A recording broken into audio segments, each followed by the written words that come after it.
War. It talked about Firebase C, Berlin, Tombstone Double Tap, all of this content that was yet to come in the game. We knew about all of this 8 months before it released. If you just take a look here where it talks about the maps in the game, you can see where we're told there will be 3 maps at launch. These would be D Machine, which was ZM_Silver, Firebase C, which was codenamed ZM_Pink, and a normal survival variant of the Nectar and Totem map. Now, of course, D Machine was a launch map. Firebase C was supposed to be, but was pushed back to Season 1. It should have released in Season 2, but Treyarch ended up bringing it forward a week or 2. It also mentioned DLC maps. It told us we'd be getting a Zombies map in Berlin, which was codenamed ZM_Platinum. This could potentially be a remake of Kino der Toten. Remember, we knew of this 8 months ago, and it's about to come true in Season 4. I've done plenty of videos on that one, but it also mentions in terms of maps, there's going to be one codenamed The Giant. And potentially, in brackets, they've said it could be a remake of Der Riese. Now, of course, that part is just a guess. We don't know if it's going to be related to Der Riese or not. Since it's codenamed The Giant, that's the obvious link to make, but for me, that doesn't really make too much sense in the story. What I thought we could have seen Nectar and Toten in D Machine, potentially Kino der Toten in the Berlin map, since they are pretty much in the same location. Even with that, we aren't too sure yet. But if we do in fact end up seeing Kino in DLC 3, then there is all the chance we could see The Giant or Der Riese in DLC 4. It's still a little bit different though, because Nectar and Toten doesn't really play a role in the storyline. In the original Aether storyline, it was just an abandoned airfield being used to transport Element 115 between places. It didn't have a significant role to play. It was just where 4 random Marines we played as fought for their survival. As for Kino der Toten, that's a little bit different, because if we do end up seeing a part of that map in the Berlin map, well, Kino was a prime location of Group 935. It was where they did a ton of their research, especially with creating Nazi Germany's Undead Army.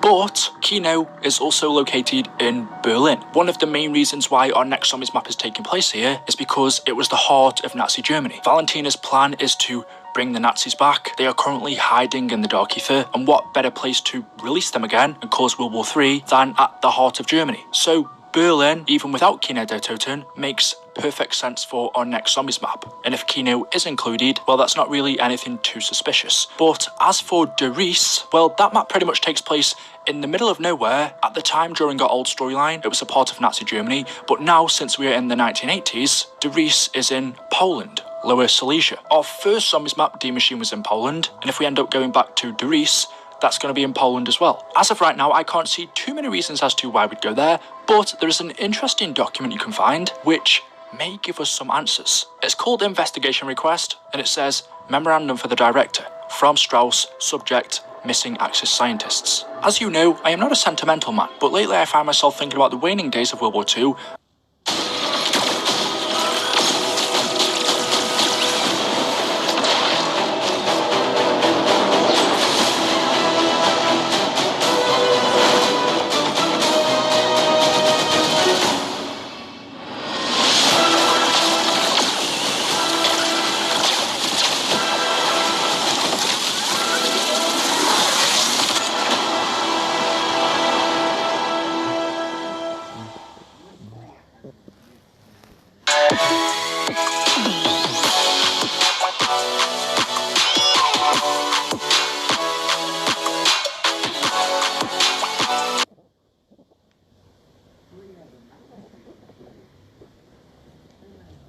And how I made it my business to surrender to the American forces. The alternative, capture by the Red Army, was too terrible to contemplate. Happily, I ended up among Axis scholars and scientists brought here by Operation Paperclip. Not everyone shared my good fortune. I cannot help but wonder about all of my former colleagues presumed captured and killed by the Soviets. With no definitive record of their fate, the possibility remains that even now they toil in Soviet laboratories, representing a real and present danger that must be quantified. If our side got moon landings, ICBMs and Ethereum weapons from Paperclip scientists, what might the USSR be extracting from our Axis scholars? Specifically, what became of those who oversaw Germany's Wunderwaffen programs? I personally knew scientists developing the Sonnengewehr orbital solar weapon, the Haunebu flying saucer aircraft, and the anti-gravity generator known as Die Glocke, all went missing in 1945, as did their immediate families. I picture them working for a megagroup now, their loved ones held hostage. I also wonder about German expeditions to find more exotic weapons and sources of power. The SS scoured the globe for the likes of Thor's hammer, the Holy Grail, and Atlantis itself. fantastical. Yes, but what if the scholars they forced to help them actually found something useful? Most of all, I wonder about Dr. Ulrich Vogel, my supervisor at Project N Station. In a sense, he started our war against the Dark. What became of him? Not to mention his wife and daughter. I therefore formally request the allocation of Requiem and CIA resources to officially investigate and verify the fate of these former Axis scientists and research experts. If they are still alive and represent a threat, we must know and prepare for it. I look forward to your reply. Oscar Strauss, Lead Energy Research. As you can see then at the bottom, his investigation request has been denied, and Strauss writes, Scheiße, I knew I shouldn't have mentioned Atlantis. So there are a few things in here worth mentioning. Strauss talks about Germany's Wunderwaffen programs. He mentions the Sonnengaue orbital solar weapon, which is the Sun Gun. These were all real, in quotation marks, experiments that the Nazis were working on in real life. Like I said, in quotation marks, but if you just search most of these up online, you will find theories about them. The Sun Gun, for example, was supposed to concentrate sunlight onto small areas of the surface of Earth, using that heat to kill targets. And it was actually in 1929 when a German physicist developed plans for a space station to put this device on. And then it wasn't until World War II where a group of German scientists planned to expand on this idea by creating, as I mentioned, the super weapon that could utilize the sun's energy. Obviously, or should I say thankfully, this never actually happened. Strauss also mentions the Hannenbau flying saucer aircraft. I'm probably going to pronounce some of these words wrong, but this revolves around a bunch of conspiracies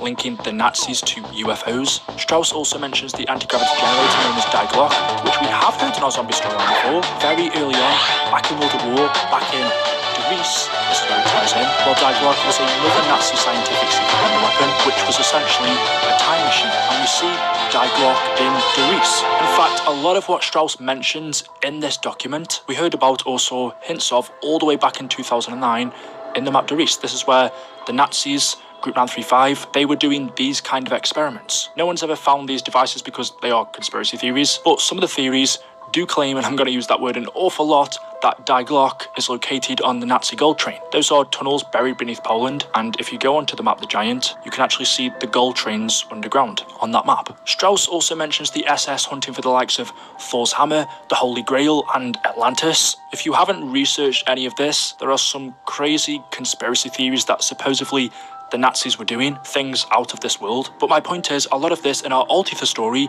originated in De Vries. This is where we heard about most of this. That's the location where Group 935 were creating wonder weapons for the Nazis. Not just the Wunderwaffe, the ray gun, but things to do with teleportation, hidden underground tunnels, the gold trains, time travel, aliens. It all relates back to there. And what I can see Treyarch doing is, once the Nazis return in Berlin, once the final right begins, if De Vries is going to be our final map, well, it could make sense because the Nazis may want to go back there because maybe there are some weapons that they created during World War II that they could use. If De Vries was the main location of their wonder weapons, then them going back there would make total sense. It's also kind of interesting because right at the end of this, Strauss mentions Atlantis. I have seen some people say that that could be our final map. It doesn't say if the Nazis ever found it. I can't see us going to Atlantis, but still that's always a theory. So there we go.